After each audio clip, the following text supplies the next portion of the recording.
Muito bem, pessoal. Vamos para a última apresentação do dia. Me coube basicamente reforçar um pouquinho os conceitos, as coisas que foram dadas. A gente procurou dividir essas sessões numa parte inicial, falando um pouco do histórico e dos macronutrientes. Depois do intervalo, nós falamos dos micronutrientes. Depois do almoço, a gente especificou um pouco do que são os consensos do mundo. E aí apresentou a Ana Paula com as suas dicas culinárias. E agora a gente falou da suplementação medicamentosa, então, de alguma forma, sobrou para mim, nesse último momento, falar sobre algumas ponderações e reforçar essa tabela final que está no consenso sobre a suplementação medicamentosa relacionada ao tipo de dieta vegetariana e também alguns fatores condicionais. Esse aqui que eu passo, né? Muito bem. Então, nós estamos conversando aqui desde o começo do dia sobre a possibilidade de retirada desses alimentos das dietas de criança. Nós focamos muito na questão dos riscos nutricionais. E nós estamos falando de uma faixa etária específica, que é de 0 a 5 anos, onde tem características peculiares, né? Então, nós, como pediatras, nutricionistas, profissionais de saúde que trabalhamos na área, temos certos receios com relação a isso, apesar de que alguns benefícios têm sido encontrados com bastante solidez com relação à saúde dos adultos. Bom, esses benefícios, então, eles são bastante assentados, né? Há bastante solidez em dizer que a escolha alimentar de uma dieta vegetariana em adultos, ela reduz as taxas de excesso de peso, ela tem menor incidência de síndrome metabólica ou diabetes, ela está associada à melhora da pressão arterial, leva ao controle da dislipidemia, contribui com a redução de incidência de câncer e leva a menor incidência ou mortalidade relacionada às doenças cardiovasculares. Que nos parece muito interessante, uma vez que a Organização Mundial de Saúde atribui que 82% das mortes no mundo hoje estão relacionadas a 4 doenças crônicas não transmissíveis, que são a doença cardiovascular, câncer, doenças respiratórias e diabetes. Então, talvez a gente tenha que pensar favoravelmente as dietas vegetarianas para adoção populacional, mas nós estamos aqui falando de uma faixa etária específica que tem particularidades. Apesar desses benefícios terem sido encontrados, mesmo em adultos, deficiências nutricionais também são encontradas, muitas vezes relacionadas a essas dietas mais restritivas e não tão bem planejadas. Então, vitamina B12, zinco e ferro e tudo que a gente já ouviu nas palestras anteriores. Muito bem, vamos ver o que tem, um exemplo do que tem na literatura científica para nos dar um pouco mais de apoio para as nossas conclusões, né? Então, eu trouxe uma pesquisa bibliográfica feita na PubMed, que é uma das bases de dados virtuais que a gente mais consulta, onde tem as principais publicações científicas relacionadas à saúde, e eu fiz essa busca ontem e eu coloquei o descritor MESH, dieta vegetariana, que é talvez o principal buscador para encontrar artigos científicos, que teoricamente são onde o conhecimento está mais bem publicado, ele está mais bem divulgado.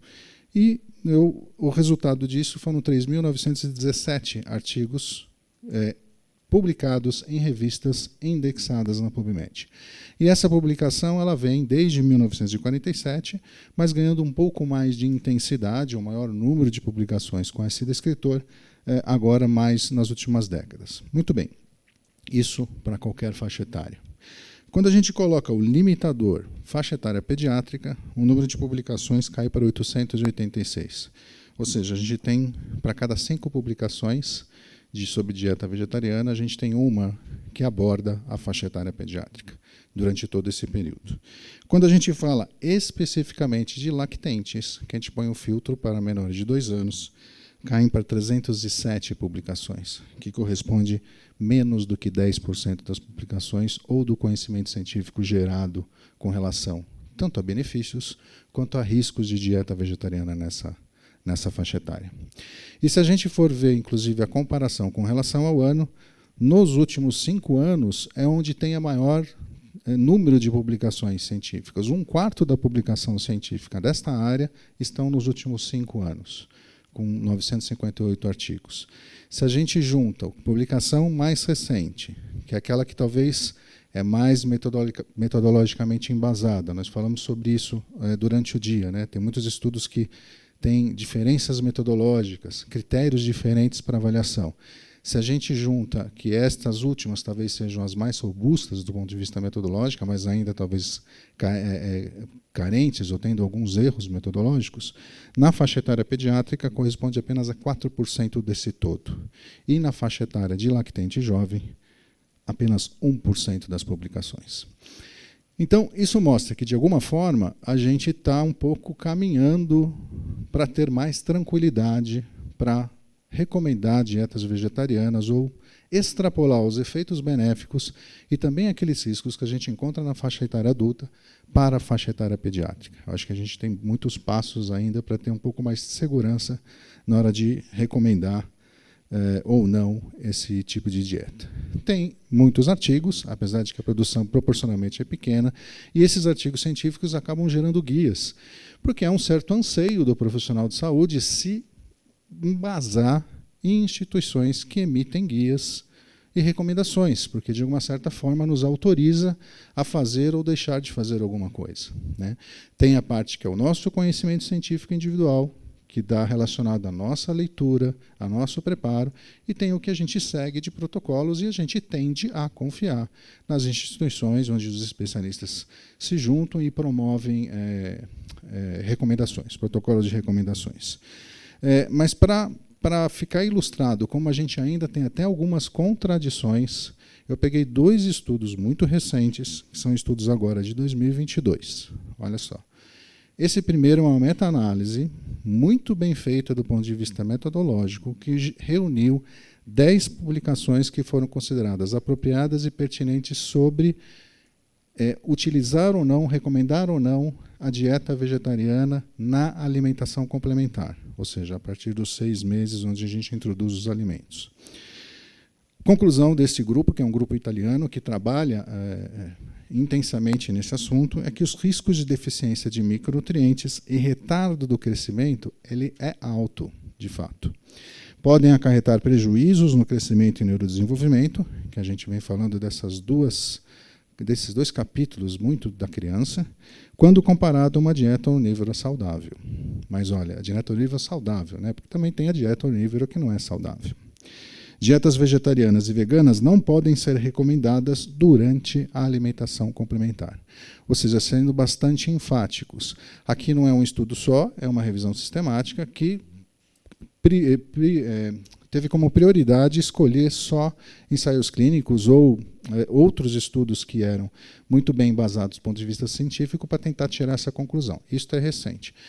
Agora, a gente tem esse outro estudo de baixo, que é um estudo de corte, acompanhado por um grupo do Canadá. O Canadá é um dos lugares ou dos países que tem trabalhado a possibilidade de dieta vegetariana, ou no mínimo uma dieta flexitariana para a população em geral, inclusive para as crianças.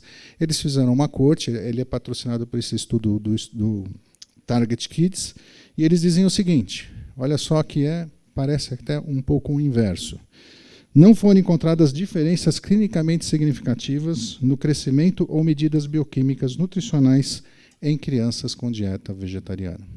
Que, de alguma forma, quando eu leio isso, eu me sinto um pouco mais com autoridade ou autorizado a poder recomendar. Mas olha que no mesmo documento científico eles escrevem, no entanto, a dieta vegetariana foi associada a um maior risco de baixo peso, possivelmente relacionado à menor oferta proteica e de energia, como a gente viu nas apresentações anteriores. Então, é um conhecimento que ainda não está muito assentado, e é essa a preocupação que a gente tem. Bom, essa é a principal diferença quando a gente fala de alimentação de adultos e crianças. As necessidades nutricionais são diferentes, e são principalmente relacionadas ao crescimento físico e ao desenvolvimento neuropsicomotor. Então, a criança que está precisando, que usa da sua alimentação também para crescer e para se desenvolver, ela é um indivíduo mais vulnerável à morbimortalidade. Então, ela é mais vulnerável a doenças infecciosas, que a gente sabe que acontece muito nos primeiros anos de vida, e aos distúrbios nutricionais. Então, a gente tem que tentar pesar, à medida do que a gente tem de conhecimento, risco e benefício de se orientar uma dieta vegetariana. É claro que em nenhum momento acho que a gente ouviu hoje que a gente vai recomendar isto no consultório, mas há linhas que são muito a favor e até conduzem as famílias a utilizar esse tipo de dieta. Nossa preocupação principal hoje, acho que na fase que não está, quando nós juntamos o nosso grupo, é apresentar os riscos. Apesar de que pode haver benefícios, os riscos eles estão um pouco mais assentados, a gente entende um pouco mais os riscos hoje do que tem as certezas dos benefícios da dieta na criança pequena. Bom, reforçando a questão do crescimento, esse gráfico eu costumo utilizar, eu acho ele muito, muito rico. Eu acho que é esse aqui que faz, né? Esse é o gráfico de crescimento normal, né? A gente tem aqui no eixo X a idade da criança em anos e a gente tem no eixo Y a porcentagem do tamanho atingido do crescimento. Esse crescimento é o crescimento geral ou somático, então a gente tem 2 momentos de maior velocidade de crescimento, que é justamente nos primeiros 5 anos, e depois a gente tem o período da adolescência, onde a gente tem também o estirão da puberdade. E esse momento a gente multiplica muita célula e também aumenta muito o tamanho da célula e também acumula material extracelular. Isso requer um aumento da demanda de nutrientes. Boa parte dos nossos nutrientes eles são para sustentar o que a genética nos empurra a fazer, que é crescer, né? Veja que uma criança nasce em torno de 3 quilos, chega no final do primeiro ano, ela tem 9, 10. Imagina quanta mudança, né? Quanta alteração metabólica não ocorre no indivíduo. Claro que impulsionado pela genética. Me imaginem eu, daqui a um ano, 3 vezes mais pesado do que eu sou hoje, né? Eu acho que eu vou ter muito impacto metabólico, um pouco mais até do que eu já estou tendo, né? Então, é uma fase de muito requerimento, ele é muito sensível, então, de fato, os riscos de deficiência eles são maiores por conta disso. E, mais especificamente, até já reforçado, tanto pela aula da professora Fernanda como da aula do professor Mário, com relação aos neuronutrientes, está a velocidade de crescimento do nosso cérebro, que é muito mais alta nos primeiros anos de vida. Chega no final de 5 anos, 80% aproximadamente do nosso cérebro já se formou. Quer dizer, a gente desenvolve muitas células neuronais. Desenvolvimento do sistema nervoso central ele é muito intenso nessa época, então não pode faltar neuronutriente, porque vai impactar no desenvolvimento neuropsicomotor importante. De fato, acompanhando o crescimento físico, está a questão do desenvolvimento neuropsicomotor, que é esse outro capítulo que eu destaquei. Existe uma formação de sinapses e baía de mielina muito intensa, então, neste período, né?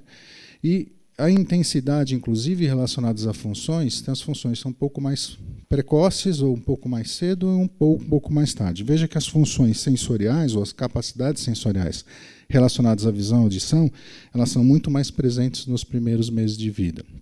E aí, inclusive, quando a gente fala de desenvolvimento visual, a gente está falando também do DHA. O desenvolvimento da linguagem também tem o seu pico de intensidade de formação de sinapses um pouquinho depois, e mais perto do primeiro ano de vida, segundo ano, tem um pico relacionado às funções cognitivas superiores. Esta outra imagem, que está do lado direito, ela mostra como que é, assim, ela tenta esquematizar como que é a conformidade do sistema nervoso central num período de 2 anos. Veja que mais de 1 milhão de novas conexões neurais são formadas a cada segundo nesse período. Então, de fato, o requerimento ele é diário, ele é a cada segundo. Tem que ter um neuronutriente presente para poder garantir o desenvolvimento neuropsicomotor. Bom, nós, como profissionais de saúde da área, a gente tem que garantir, então, a ingestão, recomendação de nutrientes. Tá, de fato, a gente pode até orientar uma dieta que tem alimentos de origem animal, inclusive, não há um guia alimentar no mundo de algum país que recomende não dar pelo menos alguma porção de carne, mesmo que seja de carne branca ou peixe. Não há um guia alimentar.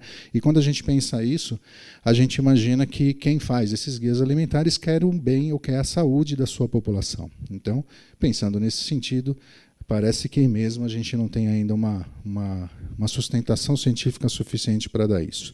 Bom, a gente vai receber esse paciente no consultório, a gente vai cuidar desse paciente, independente da motivação, como a gente viu que elas existem, e a gente tem que tentar, o máximo possível, evitar com que os riscos aconteçam. Então, a gente tem que garantir a distribuição percentual dos macronutrientes, os micronutrientes eles têm que ser fornecidos, que em sua maioria não é sintetizado no organismo, então a gente precisa ingeri-los, e a gente tem que atingir o valor energético total. A gente segue os guias alimentares, isso serve para qualquer criança em qualquer dieta. Bom, as dietas vegetarianas têm esses riscos com relação aos macro e micronutrientes, como a gente viu, e tem este capítulo importante, que é, uma vez que a gente tem uma criança pequena, muitas vezes, principalmente o lactente jovem, que não ingere muito volume de alimento, e ele está em rápido crescimento e desenvolvimento neuropsicomotor, a gente tem que garantir a ingestão em quantidade, e quando a gente pensa em dieta vegetariana, a gente não pode deixar de colocar na mesma equação a biodisponibilidade do nutriente. Então, esses são 2 pontos chaves com relação à alimentação vegetariana. A gente pode, tem condições, está estudando, todos nós estamos procurando nos municiar de informações para tentar promover a saúde da criança da melhor forma possível. E aí, como a Ana nos trouxe, a gente tem dicas culinárias, escolhas de alimentos, preparações de refeições que têm que ter características específicas e algumas sugestões de consumo. Isso tudo pode ser feito, mas há uma certa barreira para isso ser feito, né?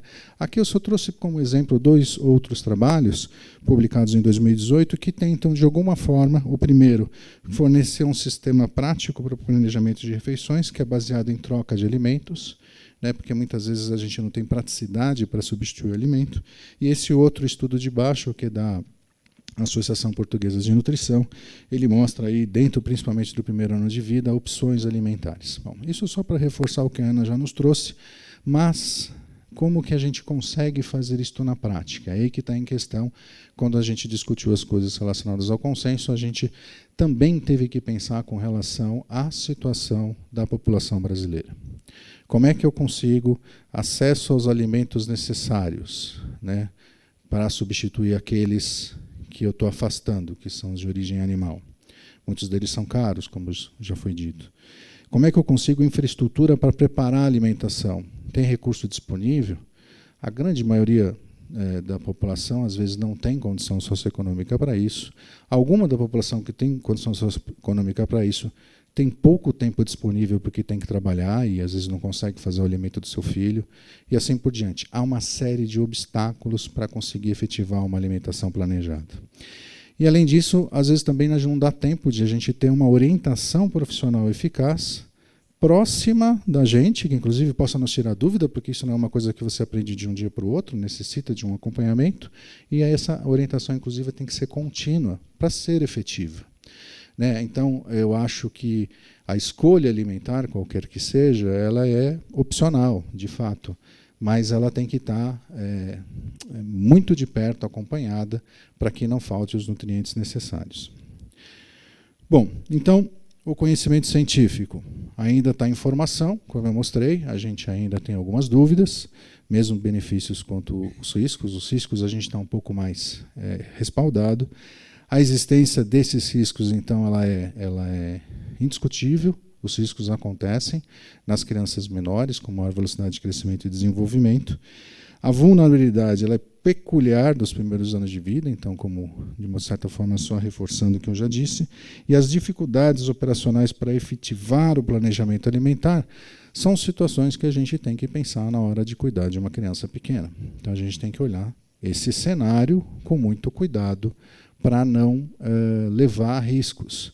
Porque é uma questão de tempo também, né? Coisas acontecem muito rápido também com a criança pequena. Ela desenvolve uma deficiência muito rápido. E aí, se ela desenvolve e eu não tenho tempo de agir rápido, essa deficiência, quanto mais tempo ela fica, mais impacto ela pode gerar, por exemplo, no desenvolvimento neurocognitivo. Né? Então, a gente sabe muito disso com relação ao ferro. Quando a gente estuda crianças em geral, né? O tempo de instalação da anemia ferropriva, o grau de intensidade e a demora para fazer o tratamento geram a mais erros ou geram menores scores de desenvolvimento neurocognitivo. Então isso acontece muito rápido nos primeiros anos de vida. É a partir daí que a gente discutiu, inclusive, mas como é que a gente faz isso num consenso, né? A recomendação da suplementação. Porque as dicas culinárias existem, a gente tenta, mas talvez para a população brasileira, para a maioria da população brasileira, exista muita dificuldade operacional, então a gente vai procurar algum jeito mais assertivo para orientar quem cuida de pacientes com essa característica. E aí a gente criou essa tabela, que é a última tabela do consenso, que está na página 40, que sugere a suplementação medicamentosa destes macros e micronutrientes de acordo com o grau da restrição da dieta vegetariana. E ela tem uma característica condicional, quer dizer, em algumas situações ela é condicional ao uso de alimentos-fontes ou mesmo de suplementação alimentar. Algumas sempre serem utilizadas, algumas são utilizadas, devem ser utilizadas, que elas estão apresentadas como sim, mas tem alguma peculiaridade, e algumas vitaminas e minerais eles não precisam ser suplementados desde que haja um consumo adequado.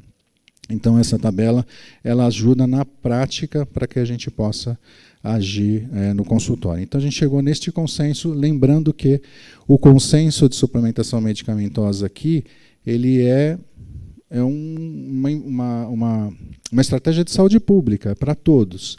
É claro que se você tiver no seu consultório um paciente com uma característica individualizada que garanta que ele está ingerindo o nutriente necessário para a faixa etária, você não precisa suplementar.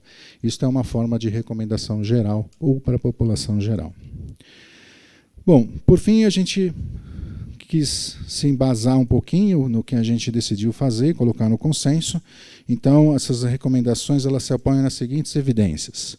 A dieta vegetariana vegana pode não atender a todas as necessidades de nutrientes, levando ao risco de deficiências nutricionais. E aí, quanto mais rigorosa ela é, mais risco à saúde das crianças. São 10 os principais nutrientes que podem se tornar deficientes em diferentes dietas vegetarianas veganas. As vitaminas A, B2, B12 e D, e os minerais cálcio, ferro, zinco e iodo, o DHA e as proteínas. As consequências podem ser graves, e aqui eu quero destacar o seguinte. Quando a gente vê anemia ferropriva, por exemplo, já teve um período de deficiência de ferro, que muitas vezes não foi diagnosticado. Eu estou pegando só o exemplo do ferro, mas isso acontece com diversos micronutrientes. Às vezes a gente tem comprometimento metabólico, onde as funções do micronutrientes não estão sendo atendidas pela falta do micronutriente, mas a gente não tem sintoma clínico. Então isso é uma coisa importante de se pensar, que quando aparece algum sintoma clínico já teve algum período de comprometimento metabólico. Então elas podem ser graves, principalmente quando a dieta é introduzida em uma idade precoce, período de alta demanda nutricional requerida pelo crescimento e o desenvolvimento. A suplementação de ferro, vitamina B12, D e DHA é sempre necessária nos 2 anos de vida, enquanto cálcio, zinco e outros nutrientes devem ser suplementados de forma condicional. Isso conforme está na tabela. Crianças com dieta vegana pura precisam de estratégias dietéticas elaboradas e suplementação contínua em qualquer idade, semelhante ao manejo nutricional em crianças com outros distúrbios metabólicos. Mesmo que não seja uma doença, seja uma escolha alimentar, é um tipo de característica que tem que ser levada em consideração. A dieta vegana é desaconselhada, na nossa opinião, nos períodos de intenso crescimento e desenvolvimento. Os veganos precisam de fontes confiáveis de B12, como alimentos fortificados ou suplementos medicamentosos. Apesar destes riscos que a gente apontou, uma dieta lacto-ovo-vegetariana, reforçando o que já foi dito, equilibrada como parte de um estilo de vida saudável, durante a infância pode atender às necessidades nutricionais, apoiar o crescimento normal e o desenvolvimento adequado à idade. Mas, geralmente requerem recursos socioeconômicos e operacionais que podem não estar acessíveis a famílias e, consequentemente, prejudicar a efetividade da dieta. Dietas veganas apropriadamente planejadas são saudáveis, nutricionalmente adequadas e podem fornecer benefícios à saúde na prevenção e tratamento de doenças crônicas e não transmissíveis. No entanto, uma dieta sem alimentos de origem animal pode levar a deficiências, principalmente a B12, se não for adequadamente suplementada. Por isso que nós, profissionais de saúde, principalmente pediatras e nutricionistas, precisamos dedicar tempo para se comunicar e explicar as possíveis consequências à saúde de uma dieta vegetariana e vegana. Chegou um paciente com criança cuja família optou por esse tipo de dieta, senta aqui, vamos conversar. Né? Vamos conversar sobre isso. Nós precisamos monitorar atentamente se as recomendações da ingestão diária de nutrientes são atendidas, pois o aparecimento de sinais e sintomas deficientes de micronutrientes é tardio, então precedidos de autorizações físico-químicas e metabólicas, como eu já me referi. É a tal da condição clínica chamada de fome oculta. Devem ser capazes de orientar pais e cuidadores, então a gente tem que estar preparado para isso, a gente deve orientar essas famílias que são adeptas à dieta vegetariana, que devem manter essa escolha para seus filhos. Orientações quanto aos grupos alimentares adequados e a prescrição de suplementos, quando necessário, devem fazer parte do nosso acompanhamento nutricional, a fim de evitar carências e promover crescimento e desenvolvimento adequado. Devem utilizar ferramentas de abordagem prática para o planejamento das refeições, que sejam precisas, confiáveis e fáceis de usar, para garantir um suprimento adequado de nutrientes essenciais. Essas ferramentas podem estar baseadas na troca de alimentos, que garantam não apenas a ingestão, mas também a biodisponibilidade dos nutrientes. É um resumo, né, das orientações que a gente conversou. Devem atuar com prática isenta de pré-julgamentos, isso é uma recomendação também do nosso consenso. Né? Nós, inclusive, não defendemos e nem atacamos a dieta vegetariana, a gente só entende ela como uma realidade que deve ser pensada e trabalhada, tanto os riscos como os benefícios. Então, isso tem que ser cientificamente embasado e equilibrado quanto às possibilidades alimentares e recursos disponíveis. Muito bem. Considerações finais, então, de todo o dia e relacionado também ao consenso. Por ora, há dúvidas na literatura científica quanto aos benefícios das dietas vegetarianas para os pequenos, tá? Aqui, para os pequenos. O risco à saúde existe, principalmente nos períodos de maior crescimento e desenvolvimento neuropsicomotor. Há deficiências específicas conhecidas, que devem ser consideradas de acordo com o tipo de dieta.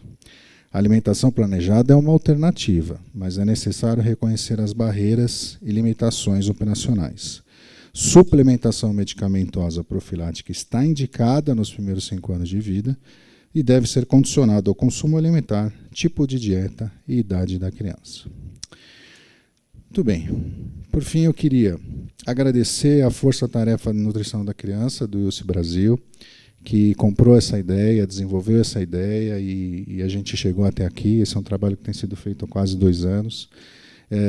Então tem aqui o nome dos componentes da força-tarefa dos últimos tempos. É um prazer estar trabalhando com esse grupo. Quero agradecer estar junto com eles. Quero agradecer também a revista Tendências em Pediatria, que é da Ricardo Dias, da editora Ricardo Dias. Esse artigo, inclusive, que vocês receberam, que está na bolsa, tem acesso livre por este site. Então, agradecer pela publicação em forma de artigo, que a gente acreditou que foi um veículo muito interessante. E eu me sinto muito lisonjeado de ter participado desse grupo que a gente conseguiu juntar e estar aqui hoje e chegar a esse documento final, que não só foram meus professores, me ensinam até hoje e hoje têm se tornado cada vez mais meus bons amigos. Muito obrigado a essa equipe de nutrólogos e nutricionistas que participaram desse consenso. É muito feliz para mim a gente ter chegado nesse final e principalmente sabendo que aqui na nossa plateia a gente tem nomes de pessoas também de muito valor na nutrição infantil, como a professora Silvia, estava aqui o professor Luiz Anderson, e todos vocês que são interessados nesse tema. Então é isso, muito obrigado.